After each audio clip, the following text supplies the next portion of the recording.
Olá, turminha, tudo bem com vocês? Bem, iniciando mais um dia de atividade e antes de iniciar, pedindo a todos que se inscrevam no canal, que acompanhem as atividades, que procure na sua casa, na sua residência, ter o seu cantinho de estudo com o seu material para assistir suas aulas já com todo o material ali pertinho, tá certo? Bem, gente, hoje eu trago para vocês o componente curricular de matemática. Hoje nós vamos fazer a correção das nossas atividades do dia anterior, que no caso foi de segunda-feira, tá certo? Então a gente vai acompanhar a explicação. Eu peço a vocês que no livro de vocês façam a correção, coloque o certinho se estiver ok. Se por acaso estiver errado, faz as observações, coloca o correto, tá bom? Para a gente poder ir acompanhando as atividades. Bem, gente, então acompanhe o slide a seguir com a correção da atividade, ok? Vamos lá para a correção da aula de matemática, no livro de vocês, página 110, certo? Tipos de fração. Na primeira questão diz assim: complete usando V para verdadeiro e F para falso. Aí tem a opção A que diz assim: 4 sobre 5 é uma fração própria?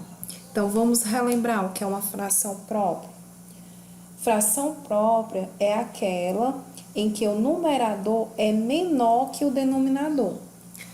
Lembrando que numerador é o número de cima, denominador o número de baixo. Então, gente, 4 sobre 5 vai ser o quê? Uma fração própria. Então, ela é o quê? Verdadeira, certo? Quem acertou, coloque o certinho. Quem estiver errado, reveja aí e coloque o certo. No item B, diz assim: 8 sobre 4 é uma fração imprópria. E lembrando que é uma fração imprópria, o numerador é maior que o denominador. Então, se eu tenho aí 8, 8 é o numerador.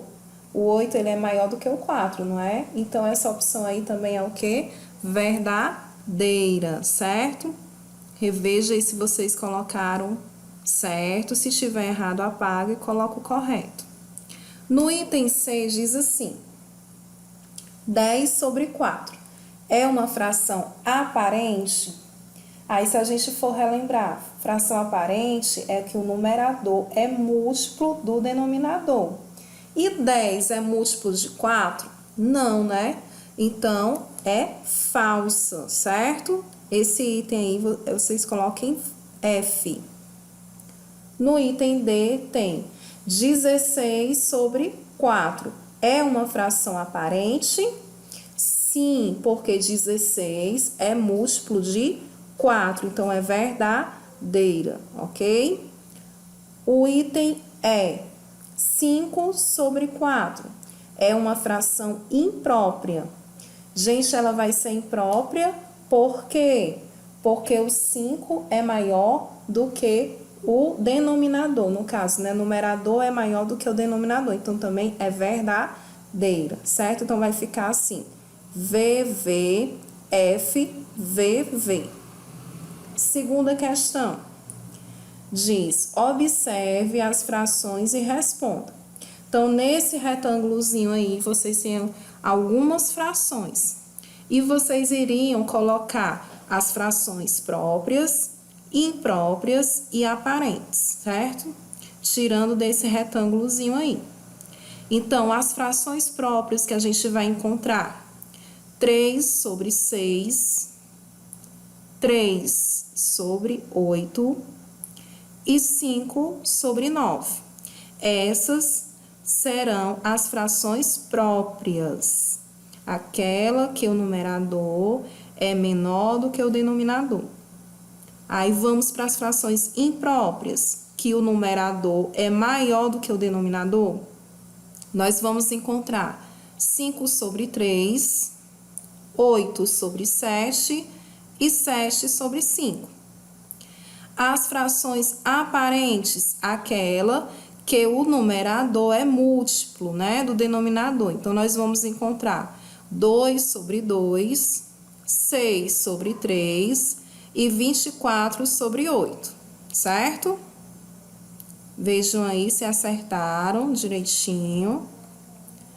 Vamos lá, continuando a correção, página 111, terceira questão. A terceira questão diz assim: escreva os números naturais representados pelas frações aparentes, certo?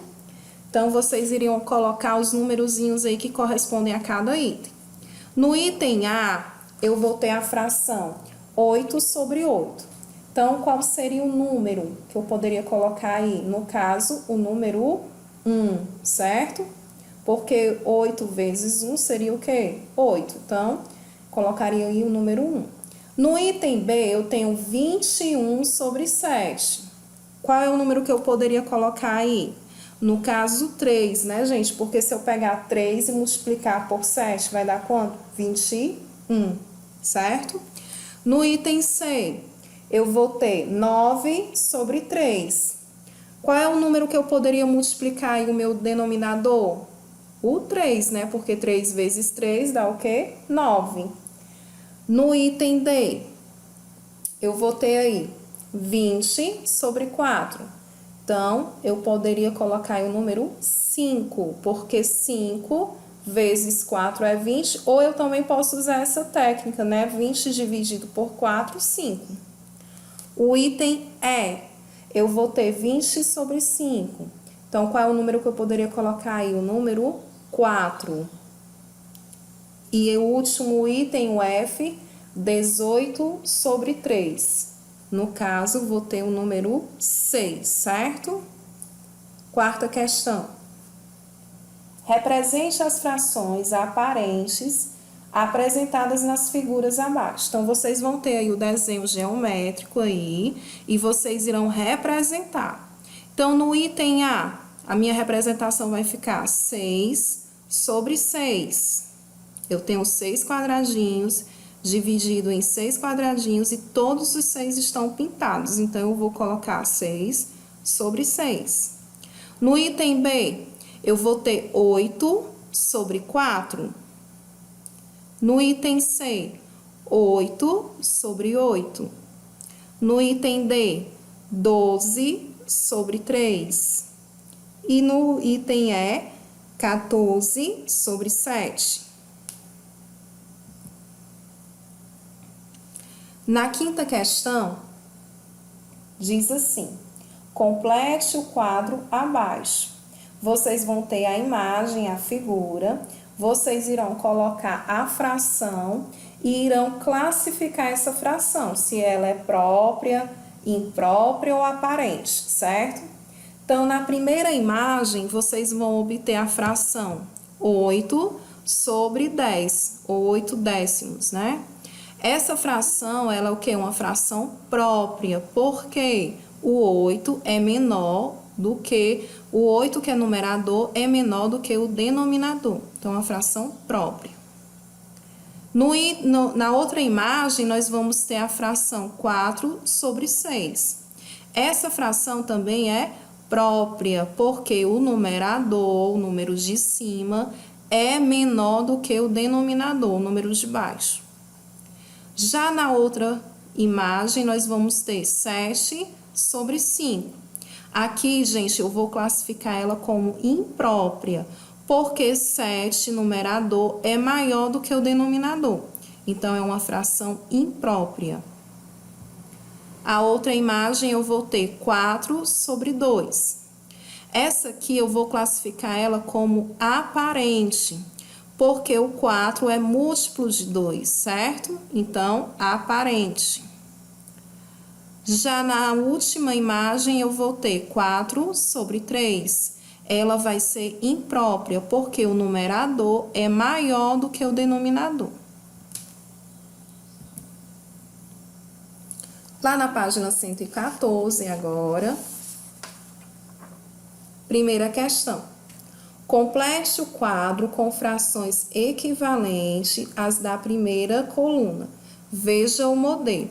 Então, vocês vão ter aí o modelo iniciando e vocês irão continuar colocando frações equivalentes aí, para completar. Então, eu vou ter 1 sobre 2, 2 sobre 4. Aí, eu vou colocar a minha próxima. Vai ser o quê? 3 sobre 6. Depois, 4 sobre 8. 5 décimos. 6 dozeavos. 7 14avos. Depois eu vou ter 1 sobre 3, 2 sobre 6. Aí eu vou continuar encontrando as frações equivalentes. 3 sobre 9, 4 sobre 12, 5 sobre 15, 6 sobre 18 e 7 sobre 21. As outras frações que eu tenho lá embaixo, 1 sobre 4 e 2 sobre 8. Frações equivalentes que eu possa colocar, 3 sobre 12, 4 sobre 16, 5 sobre 20, 6 sobre 24, 7 sobre 28. Depois eu tenho 2 sobre 3 e 4 sobre 6. Então, eu vou continuando. 6 sobre 9, 8 sobre 12, 10 sobre 15, 12 sobre 18, 14 sobre 21. Na segunda questão, diz assim: complete as frações para que se tornem equivalentes. Então, eu vou ter 3 números e irei completar a fração. Então, eu vou ter 4 sobre 6 vai ser igual a 12 sobre o que, gente? 18, certo? Esse é o número que vocês irão colocar aqui, 18. Depois, eu vou ter 2 sobre 5 vai ser igual a quê? A 6 sobre 15. Tia, eu não estou entendendo como é que eu encontro esse número. Vamos lá. Aqui, gente, qual é o número que eu multiplico o meu denominador que dá 12? Qual vai ser? No caso, vai ser o 3, né? 4 vezes 3 é igual a 12. Então, lembrando que nas frações equivalentes, o mesmo número que eu multiplico o numerador, eu vou multiplicar o denominador. Então, se 4 vezes 3 é 12, 6 vezes 3 vai ser o quê? 18. A mesma coisa eu faço aqui. Qual é o número que eu multiplico por 2 que vai dar 6? O número 3. 2 vezes 3, 6. Então, 5 vezes 3, 15.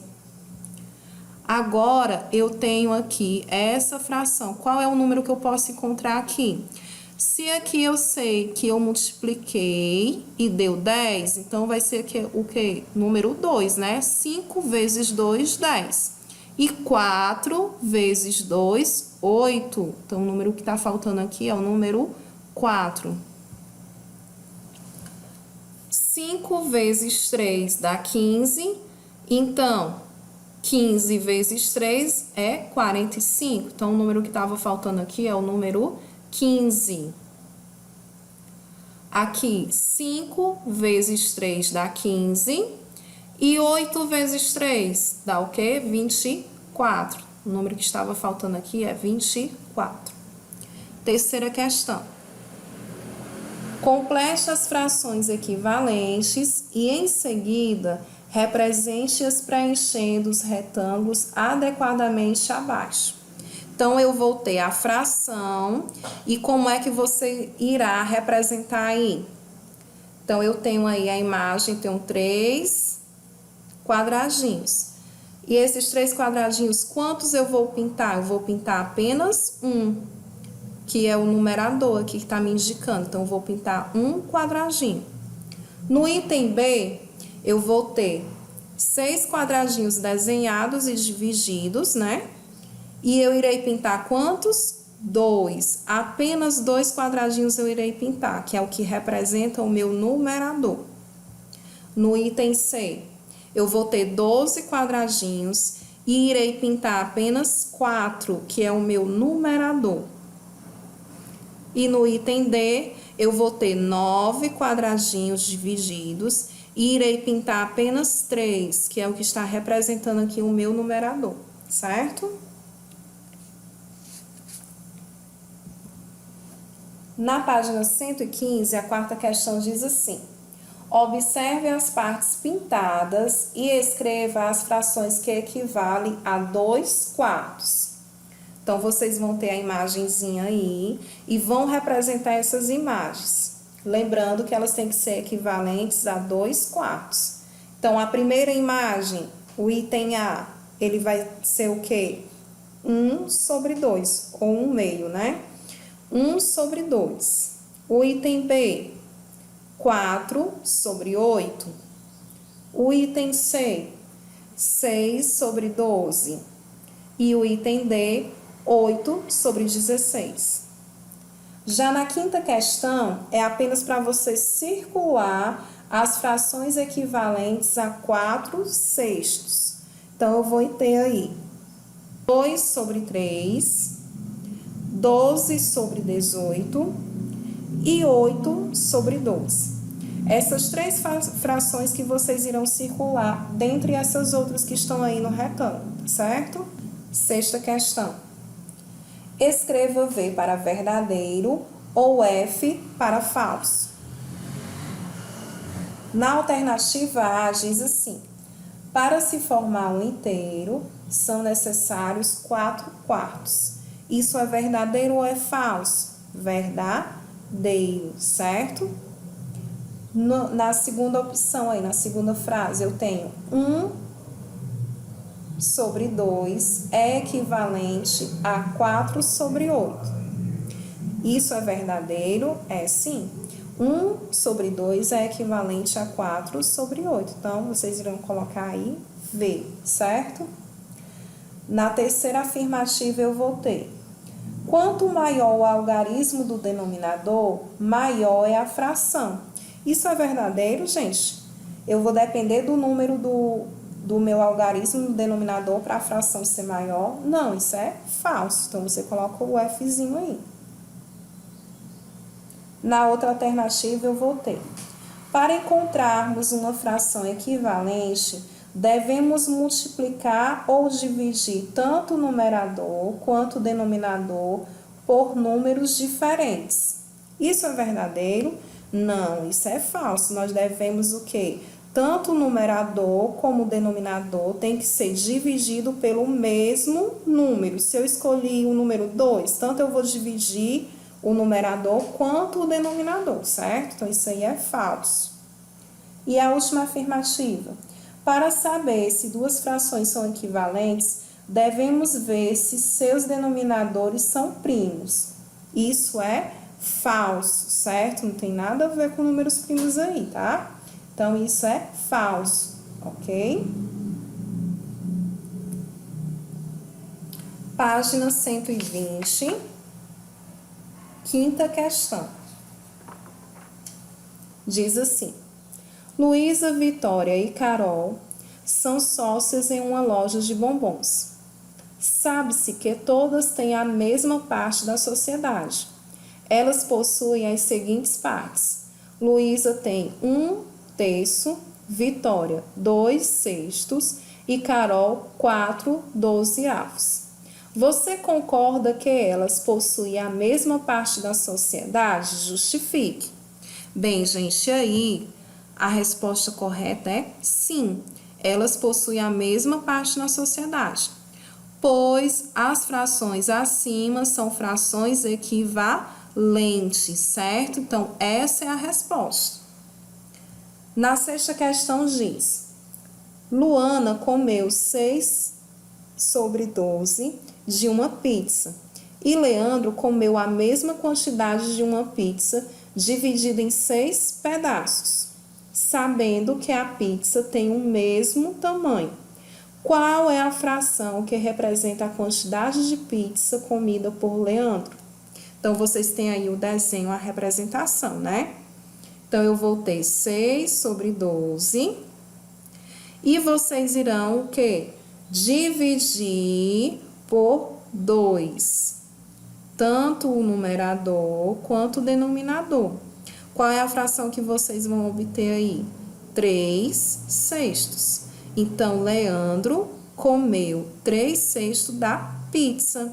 Porque eu não dividi o numerador por 2, então eu vou dividir também o denominador. Então, 6 dividido por 2, 3. 12 dividido por 2, 6. Então, eu obtive a fração 3 sextos. Então, Leandro comeu 3 sextos da pizza.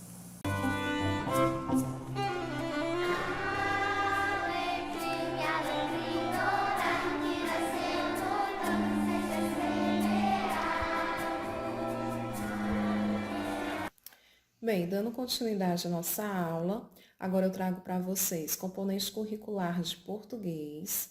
Peço a vocês que estejam com o livro de português em mãos, tá certo? O livro de língua portuguesa. Abram o livro de vocês na página 119. E hoje nós vamos falar sobre xilogravura. Xilogravura são imagens esculpidas em madeira, pintadas com tinta e carimbadas em papel ou tecido. É muito usado, gente, na literatura de cordel para fazer as capas dos livros, certo? Então, vocês irão agora assistir um slide, né, que eu estou explicando mais sobre este assunto. Vocês irão ver diversos exemplos nele. Então, eu peço que acompanhem. Xilogravura. A técnica da xilogravura é extremamente antiga. Inicialmente, a xilogravura era usada na confecção de produtos considerados menos nobres, como rótulos de bebidas, folhetos e almanaques. Foi a partir da década de 50 que ela passou a ser usada como capa de cordel. A xilografia é uma técnica de impressão que consiste em gravar imagens em relevo sobre pranchas de madeira para depois, com tintas, estampá-las em papel. Crie um desenho sobre a madeira utilizando o lápis.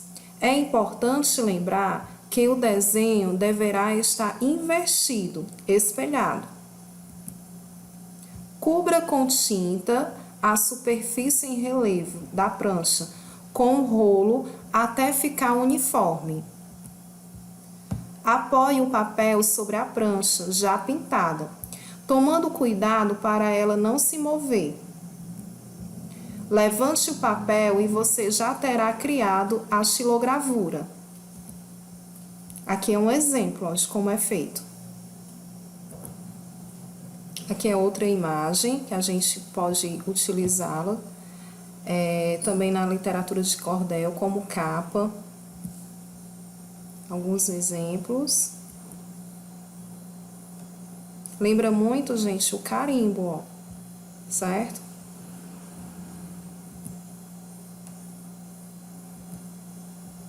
Jorge Borges, Patrimônio Vivo de Pernambuco. J. Borges tem 73 anos. Ele é um dos artistas folclóricos mais celebrados. Apenas em uma turnê ele percorreu 20 países europeus. Foi tema de uma reportagem no jornal americano e é apontado como um gênio da arte popular. Literatura de cordel. Aqui alguns exemplos, né, dessa técnica que é usada na capa de cordel.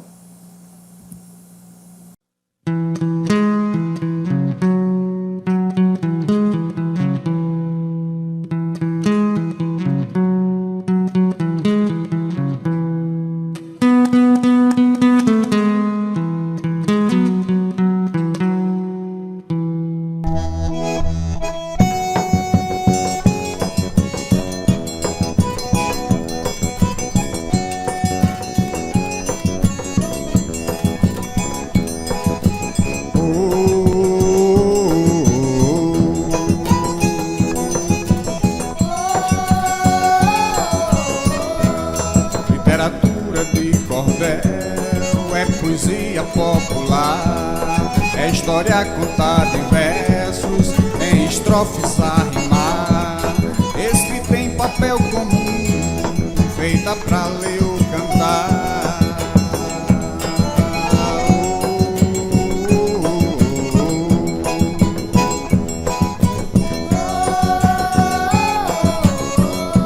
A xilogravura, trabalho de artesão que esculpe em madeira um desenho com punção, preparando a matriz pra fazer reprodução.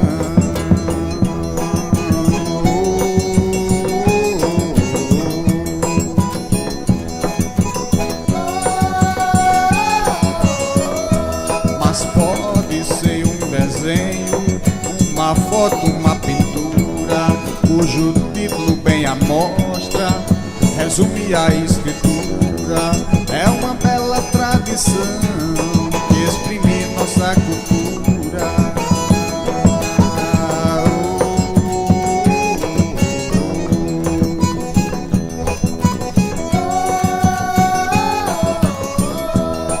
Os folhetos de cordel nas feiras eram vendidos, pendurados num cordão, falando do acontecido, de amor, luta e mistério, de fé e do desassistido.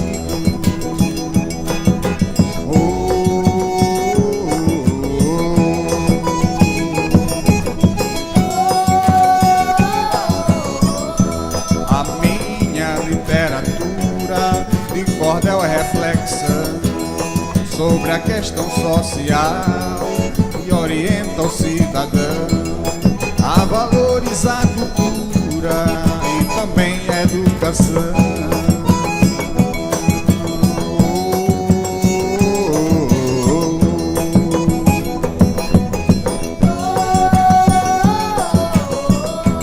Mas trata de outros temas, a luta do bem contra o mal, a crença do nosso povo, do hilário coisa e tal, e você achar nas bancas por apenas R$1.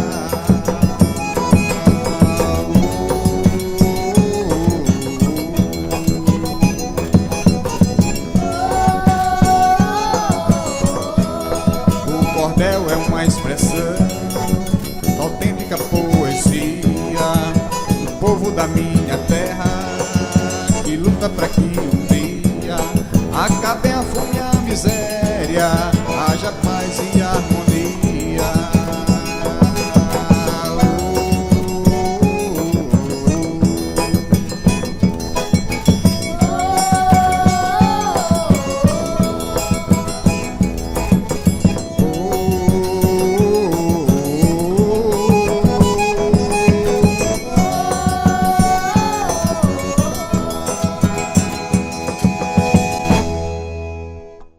Ok? E logo após, você dê uma pausazinha no vídeo para realizar a sua atividade, que vocês irão fazer a página 121.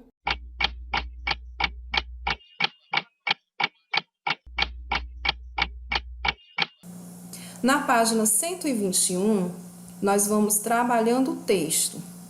A primeira questão diz assim: explique o nome dado ao quadro Mudança de Sertanejo. Então, o que é que vocês irão fazer? A resposta, a sugestão de resposta será: a xilografia apresenta sertanejos em família carregando malas. Só que vocês podem colocar isso aqui com as palavras de vocês, certo? De acordo com o que vocês entenderem, mas que tem esse sentido. Na segunda questão da página 121, pede assim: responda às perguntas. Item A: quantos animais foram representados? Na imagem que vocês viram, quantos animais tinham lá? No caso, 4, né? O item B: e pessoas? Na imagem estavam 7 pessoas, contando com o bebê na barriga da mulher, certo? Contando com o bebê, 7 pessoas. Item C: destas, quantas são crianças e quantas são adultos? São 5 crianças, contando com a da barriga da mãe, e 2 adultos, no caso, o pai e a mãe. Terceira questão: que sentimentos as pessoas expressam nessa imagem? Gente, nessa imagem que vocês analisaram, qual era a expressão das pessoas? Tristeza, mágoa, né? Quarta questão. Que motivo você daria para os sertanejos estarem de mudança? Isso é uma resposta pessoal. Mas de acordo e analisando a imagem, o que é que vocês acham que era, certo? E a quinta questão. O que representa a mão no rosto da mulher? A mão no rosto da mulher vai representar o quê? Tristeza, angústia, lamentação. Aí você poderia colocar sofrimento. Bem, coloque de acordo com o que vocês acham e analisando a imagem, tá certo? Que são respostas que vocês irão interpretar, ok? Bem, e a gente finaliza por aqui. Peço a vocês que acompanhem as nossas aulas no canal, tá certo? Coloque o certozinho aí no livro de vocês. Se estiver errado, apaga e coloca o certo, ok? Agora vamos para a nossa atividade que vocês irão praticar sozinhos, certo? Na página 120 diz assim, ó. A xilogravura de José Francisco Borges retrata uma triste realidade vivida pelos sertanejos, que pela falta de água acabam perdendo o gado, a comida e se retirando de sua terra por ela não mais oferecer condições de sobrevivência. Aí tem um itemzinho aí que vocês irão responder. Você acha que a mudança é a solução para resolver os problemas desses sertanejos? Isso, gente, é uma resposta pessoal. Então, vocês irão responder, mas isso é algo pessoal, é a sua opinião. No outro item, na sua opinião, é necessário ter coragem para encarar as dificuldades e seguir em frente? O que é que vocês acham? Será que essa família teve coragem para abandonar tudo, né, e seguir em frente? No outro item, você teria coragem de mudar de casa, escola ou lugar para ter condições melhores de vida? E aí, qual é a opinião de vocês em relação a isso? Bem, gente, por hoje é só. Espero que continue estudando, realizando as atividades. E peço que quem ainda não se inscreveu, se inscreva no canal e dê um likezinho aí para as nossas aulas, tá bom? Então, até logo!